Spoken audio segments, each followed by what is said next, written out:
The Miniature Bull Terrier Club of America gives a special versatility award.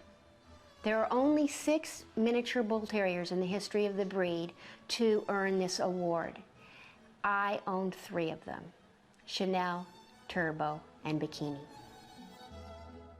I think with a bull terrier, you either like them, what you look at, or you don't. I don't think most people are in between. They have a magnetic personality, at least to us, and we adore them. I have been showing dogs since the early 80s.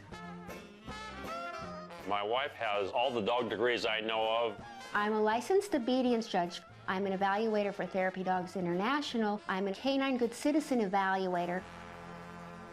I go every week with my dogs to the Pause for Reading program at the library. The dogs sit on the little kids' laps, they look up, and the kids read to them. She is so good in all these volunteer things that she does, but when she comes across a big dog,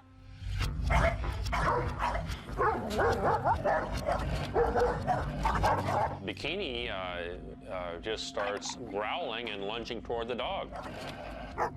If she's not confined or not held, which takes a lot of strength, then we got a dog fight. people assume, you know, oh, Christine Burton, she's put titles on all these dogs, and, you know, she's a judge, and she's this and she's that. I'm supposed to be representing the best of the breed, and I've been able to help many other people, and I can't fix my own dog. After over 20 years of working with dogs, Cesar Millan has discovered that just because a dog is well-trained in obedience techniques doesn't mean it's necessarily psychologically balanced. Even dogs with blue ribbons can suffer from troubling issues. How can I help you guys? Well, we have this problem with Bikini. As good as she can be most of the time, if she's on a leash, we're walking and we come across a big dog, she's very afraid and she gets really growly. She just growls and pulls and comes out of her skin. And I can't do anything to get her to calm down unless we just leave the scene. Leave it. Bikini. Leave it. Bikini. When you file her nails with a grinder, she gets in there and she starts getting upset and then accelerates.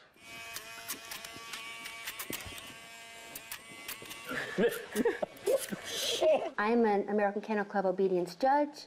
I'm a Therapy Dog International evaluator. I'm a Canine Good Citizen evaluator. And then I have this outbreak of improper behavior, and I don't know how to fix it. So at that moment when that behavior is happening, you take it personal? I do. I take it personal because this is like my child, my baby, and it's like she's embarrassing me. Right. But at that moment, it's not good to take it personal. Okay. In order to rehabilitate the state of mind. Okay. You follow? So it's not really about being the judge, the trainer, the good citizen. At that moment, we really have to be what I will call pack leader, right? That calm, assertive energy. When animal is nervous, fearful, tense, aggressive, dominant, territorial, anything that is instability, if a human is not in a calm, assertive state, less likely for a human to block the behavior. So when a human goes into a nervous state, fearful state, embarrassed state, human can't come up with the right solution because he's taking it personal. It's really not about you, it's about her. The ideal thing to do when an animal is under stress or unstable is to take care of the state of mind in the scene of the crime. Okay. So in order for them to put the two and two together. So what about you? What is your position in this? Well, I'm mostly the husband. That's a big job. My personality would tend to be assertive, but impatient. Impatient? Yes. So you gave up? Probably. Okay, so the whole load lays on you then, right? Right. All right, so the time that she's been growling here on your lap, is no consequence. There's no consequence. As I knew what she was, there was like what she considers an intruder on the street below, which is pretty far, but she can see there. And so she's just like letting me know there's somebody down there. But because we have a dog that we want to remove aggression, in the beginning it's best not to allow any kind, So I tell her, any kind, like right, these like little this. things, because it's best to stop in at this level of it than the way into your level 10. Okay. Hey, leave it. Yeah, okay, so let me see you in action. Leave it. Leave it. Bikini. Look at me. Look at me. Thank you. Now, the thank you was for what? For like she kind of went, she stopped locking on at the point, you know, of where she was growling. She's doing it again. Yes. All right, let me give you my observation, okay? All right, so she didn't look at you. Well, I turned her face. That's right. Right. I took her away from that. Well, observation. It's just observation. Yeah. Trying to help you. Yeah. Here, Oh, yeah. Right? And then the brain never went into relaxation. And then you say thank you. You're saying thank you when the brain is like this. The brain wasn't completely calm, submissive. Right. So you're saying thank you to a halfway, not so tense, not so submissive. That's what you're saying thank you to. You have to ask for the whole enchilada. They like to give you 100%, but you have to ask for 100%. Okay, Yeah. we can try that. Yeah, so let's do this. Yes. Let's give it a go. Cesar starts by going right to the heart of Bikini's problem, a confrontation with a bigger dog with the help of a neighbor's well-behaved setter. So we're not going to allow her to be territorial or dominant because that gets her in trouble. In the beginning, Christine was saying that Bikini's problem is she was afraid. That's what she wants to attack other dogs. So I wanted to see for myself. Right.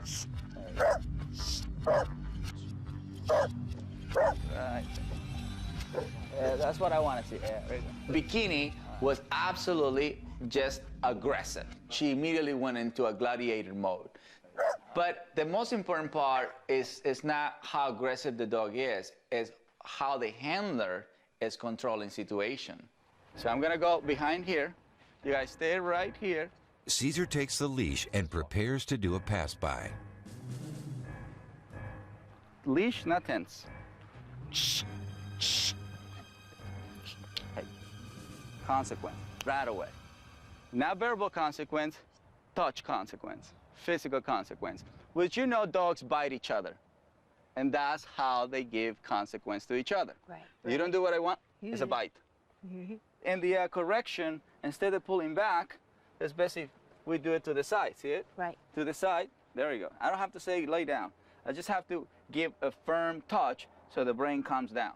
The other technique that I use this time is to force Bikini to be smelled by another dog. The dog that smells first is normally the dominant one, and the dog who keeps the head low is the submissive one. So I created that because, in Bikini's mind, that was not gonna happen.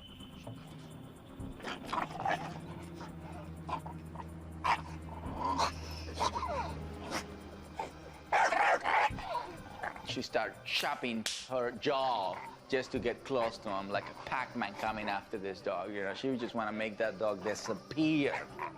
So somebody have to, in a way, force the mind to become submissive or to surrender to situation.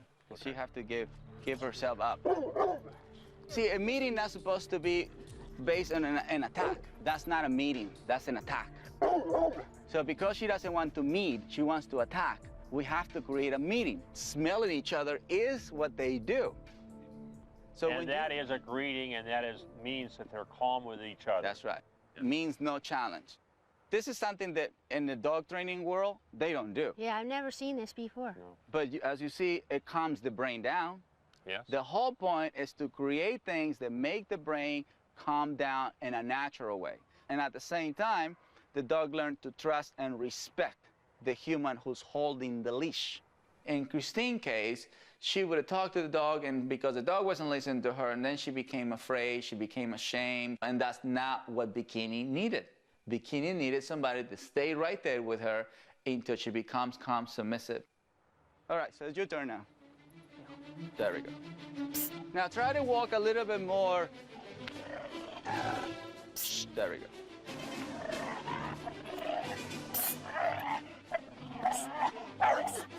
Fortunately, she did everything wrong, and that gives me access to suggest some of the basic things that I would have done in a situation that she's in. This is what you were doing. Right. Right. I need to... See, so the whole time when you were just... tight the whole time. You were, exactly. That's better. That's better. You don't have to touch a dog 1,000 times. One good one. One good one. Now, let's do it again. Pass by. Okay, there we go. There we go.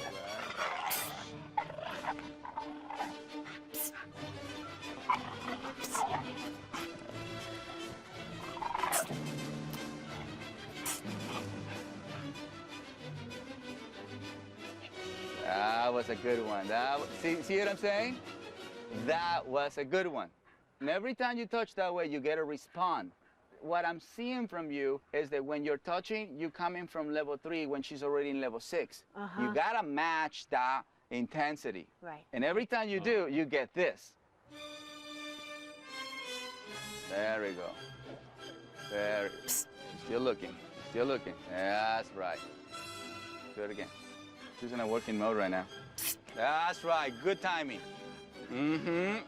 That's right. That's the one. Christine had great timing. When she gave the right correction, she accomplished calm submission. Now you got to stop right here in front of us. That's it. That's right. That's right. Good girl. Make it happen. That's right. That's right. Now you see what consequence means for me. Every time you touch the right way physically, you get what you want. When we finally got to the point where we could walk by the other dog, I could give her the proper correction to the side with the proper timing, and she just sort of relaxed and looked up at me, and we kept going. I'm like, whoa, I am proud. We can do this. This is just a great feeling. That's good. Caught her at number 2, didn't she? That's right. Now you have a dog following you. Yeah. After a full day of battling Bikini's aggression, Cesar takes on her next issue, an irrational fear of the nail grinder. In this case, we were definitely in front of fear. She was afraid, the opposite of her previous aggression. So it's 2 issues in one dog, which that accumulates and then it becomes a ticking bomb. Same thing. Let's accomplish calm, submissive state of mind. Now, I have done it that way with my old Bull Terrier. We want them to fight because once they realize they're not going to be successful with it, they just surrender to it. Okay. Right here. We borrow this.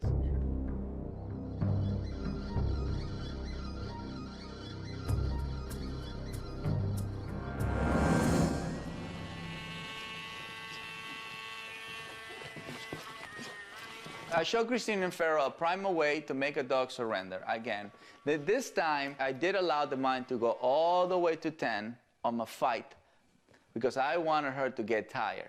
I know they can only stay in that state of mind for so long.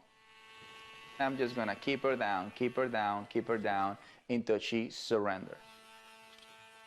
There we go.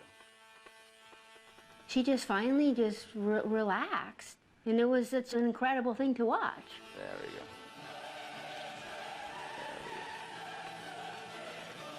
So when a dog learns to sit down, stay calm, heel, he's not in a submissive state. Most of these dogs are my clients. The dogs that are really good in trials and they go to competitions and they have ribbons and all that stuff. They have a whole bunch of issues. I was extremely impressed what Cesar was able to accomplish with his primitive means. So you got it? We removed fear and we brought submission. So as you see, she doesn't move away from it. I move her away. I end the exercise. Yeah. By having Cesar come, he's given me a whole new hope. We're gonna fix her, or we're gonna fix me so I can fix her. We're not mean. We misunderstood. That's all.